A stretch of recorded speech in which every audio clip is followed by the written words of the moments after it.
Gaur 12 bilagunan elkartu gara, mintzolako ikerketak ezagutu ahal izateko. Mintegi hontan izango da azken batean Euskal Herriko Unibertsitateko Mikel Laboa katedrak, mintzolak eta gainontzeko unibertsitateak elkarrekin egindako ibilbidearen erakusleiho bat izango da, gaurkoan ikusiko duguna. Jada 7-8 doktorego tesi martxan daude, horietako baten bat bukatuta ere bai.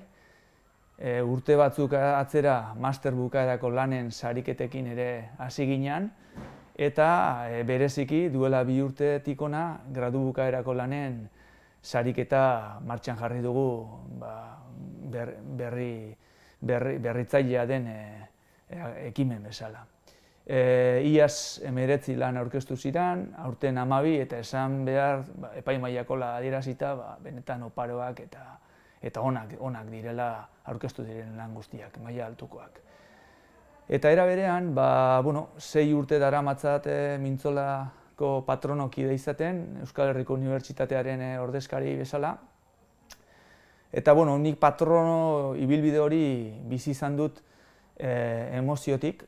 Garai batean, entzun nion batean, hitzaldi batean, Markel Olano entzun nuen, uste beraz esan zuen hitzaldi batean, gauza bat babestu ahal izateko maitatu egin behar dela, eta maitatzeko ezagutu. 6 urte horietan, niri maiteminduta sartu nintzen, baita ere aitortu behar dut, zentzu hortan, maitemin berezia nuela, eta ezagutu ostean gehiago maitatu dute mintzolaren lana, eta maitatzetik, nola ez, babestera bideratzen hau, erakundean eduki dudan ardura leku hortatik. Bereziki azpimarratu ez bakarrik ikerketa, bai ahoskotasunaren ikerketan eta ahozko sorkuntza horren ikerketan mundu mailan oihartzuna ematen dio mintzolak, ez da bakarrik Euskal Herrira bideratua, baizik eta mundu mailako elkar lana ere erakusten da, kultura artekotasun potente bat dago hortan. Era berean ere topagune bat ere bada, elkargune bat da, gure gaztei erasko eman die. Mintzolari esker unibertsitatean bertan gaztetxoekin egiten den ekimena ahoztegunen bitartez gauzatu ahal izan dugu, eta hori benetan berezia izan da, eta mintzola gabe hori ezingo genuke egin, eta ematen digu. Azken batean nik esaten dut euskararentzako eta gure kulturgintzarentzako oxigenozko bonbona hori badela mintzola baita ere, eta mintzolak atzean daukan guztia.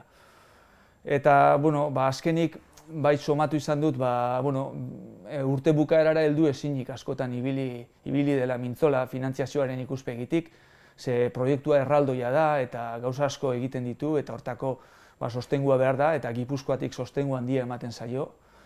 Ea bereziki kanpora begira beste probintzietatik eta beste Euskal Herriko lekuetatik ere nazio mailako proiektu bat gauzatuko balitz, hortan ere Eusko Jaurlaritzak nik uste dut lagundu gaitzakela, lagundu dezakela mintzola bere hortan. Azkenengo hilabetea izango da nire partetik patronokide bezala, eta bidean gogoratu nahi ditut, ezagutu izan ditut pertsona bereziak, horien artean Iñaki Murua bera, Aritz Zerain bera, gaur egun ez daudenak, baina baita ere badakit gaur egun daudenak kudeatzen fundazioa bera, mintzola eta atzean bertsozale elkartea, eta babesle guztiak, bai Foru Aldundia, zein Kutxa eta Amasa Bilabonako udala, benetan zorrotz eta maitasun hortatik lan egiten duen jendea dela, eta ondo ezagutzen duena zer den ahozko kulturgintza hori, sormena, eta oinarri bertsolaritza hartuta.